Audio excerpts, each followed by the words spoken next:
We will begin the ratio analysis by looking at Twitter's liquidity. This will be done by presenting the current ratio. Twitter has seen a decline in this ratio from 10.81 in 2014 to 8.0 in 2016. The baseline for this ratio is 1. It is found by dividing current assets by current liabilities.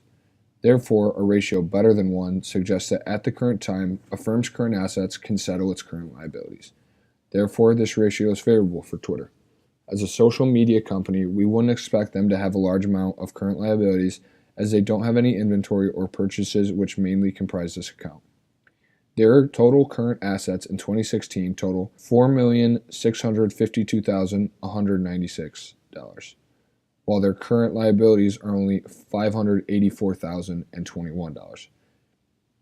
When looking at Facebook, we see a similar conclusion. Surprisingly, Facebook's current ratio was a measly 2.14 in 2014, but has improved to 12.0 in 2016. We would need to do further research in order to determine why the ratio was so low in 2014. However, Facebook, being another social media company, also does not have inventory. Their current assets in 2014 only totaled $314,743, but have increased to $34,401,000 in the most recent fiscal year. Their current liabilities in 2014 were $146,914 and increased to $2,875,000 since. From 2014 to 2015, Alphabet Inc.'s current ratio decreased just slightly from 4.69 to 4.67. This is less favorable than Twitter and Facebook, but can be attributed to the fact that they have multiple lines of business and aren't necessarily defined as a social media company. Their current assets in 2015 totaled $90,114,000, while their current liabilities reported were $19,310,000. Ultimately, with Facebook being a closer competitor, being defined as a social media company, it appears Twitter is keeping up with the industry when looking in terms of liquidity. Next, we will take a look at these companies in terms of solvency. This will be done through an analysis of their debt to equity. The debt to equity is found by dividing a firm's total liabilities to its total stockholder equity. In other words, this measures the amount of credit or current debt a company has compared to what its shareholders have contributed. Twitter's debt to equity has decreased from 0.54 in 2014 to 0.49 in 2016. In essence, a firm would like to have a very low percentage when characterizing this ratio. A lower ratio suggests that the firm is taking on less debt and is using more funding based on what stockholders have contributed to the company. In 2016, Twitter had total liabilities of $2,265,430 and a stockholders' equity of $4,604,935. At first glance, this too appears as if Twitter has a good balance in terms of solvency. However, we will proceed to compare them with the other companies analyzed to get a better picture on this. Facebook's debt-to-equity ratio in 2014 was 0.72, but has decreased drastically to 0.01 in 2016. Therefore, this shows that Facebook is much more well-leveraged than Twitter. We must also take into account that Facebook was founded in 2004, while Twitter was first founded in 2006. In addition, Facebook is known for their large success, and Twitter struggled to establish themselves in the industry at first, with some of those problems persisting today.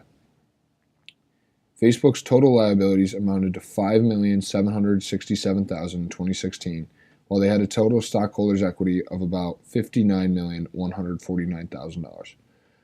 Lastly, we take a look at Alphabet Inc. Their debt-to-equity ratio also decreased from 2014 to 2015.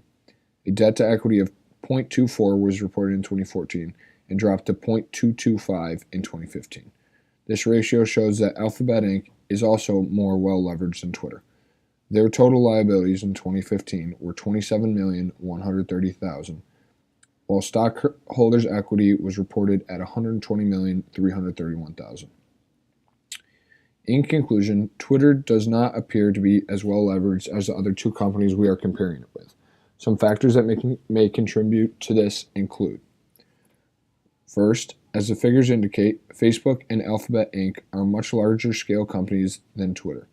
This allows them to obtain more funding from their stockholders and have been building their brands for a longer period of time. Also, relating to the first point, startup companies often take on large amounts of debt when they are first founded.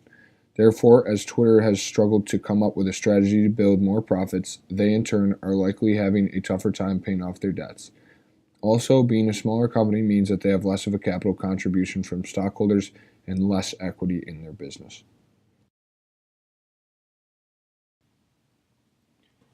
We will now analyze Twitter in terms of efficiency. This will be more brief than the other sections, as none of these companies have inventory products in which they sell. Therefore, instead, we will be looking into asset turnover. This is a measure of how efficiently a company's assets generate revenue. It is calculated by dividing net sales by a company's average total assets. In measuring this equation, a higher ratio is favored, as this means a company is effectively using its assets to generate sales.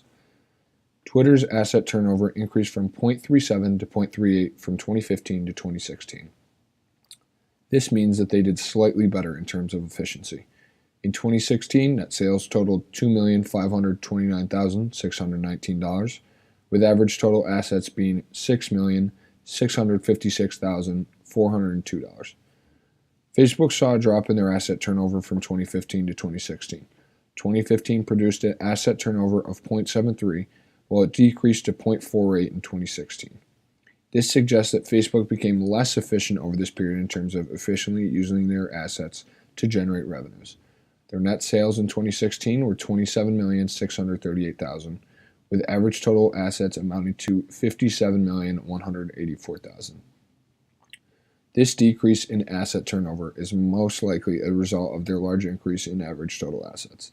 This amount reported in 2015 was $24,703,500, representing an increase of 131%. Lastly, Alphabet Inc. had limited financial information available due to their recent repackaging of the company. This was done in order to spread out risk and to set a distinct separation between their multiple lines of business from their core operations. However, we did manage to calculate an asset turnover of 4.77 in 2015. Obviously, this shows that they are the most efficient in comparison to the other companies analyzed. In conclusion of our ratio analysis, we will take a look at company profitability. This is perhaps the most important analytic due to Twitter's consistent struggle to retain profits. Profit margin is measured as a percentage and can be seen as how much profit is earned for every dollar of revenue generated. Our findings for Twitter were very startling.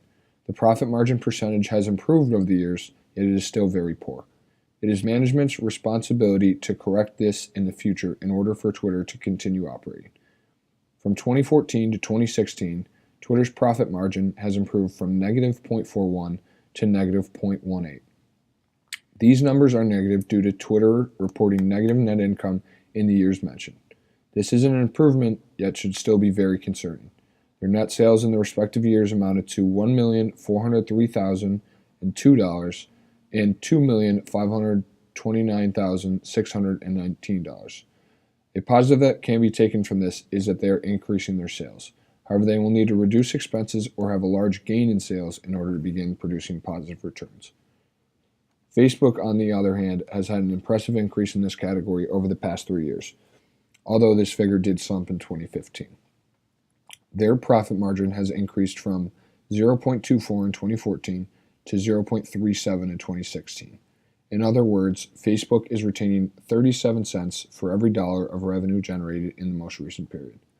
This impressive statistic is the result of $10,217,000 in net income and sales of $27,638,000.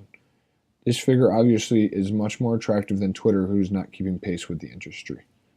Lastly, Alphabet Inc. had seen a steady profit margin from 2014 to 2015, posting figures of 0.214 and 0.218 respectively. This is on pace with most companies who hope to see returns of anywhere from 20 to 30%. In 2015, their most recent reporting period, they posted net income of $16,348,000. Net sales amounted to $74,989,000. Evidently, this area of our analysis is the most concerning for Twitter. If they continue to have negative returns, the company will not be able to last for that much longer. There have been talks of outside companies' interest in acquiring the company. However, as mentioned previously, they will need to focus on generating larger revenues through third-party advertisements as this is one of their main courses of acquiring sales. This will be addressed throughout the other parts of our presentation.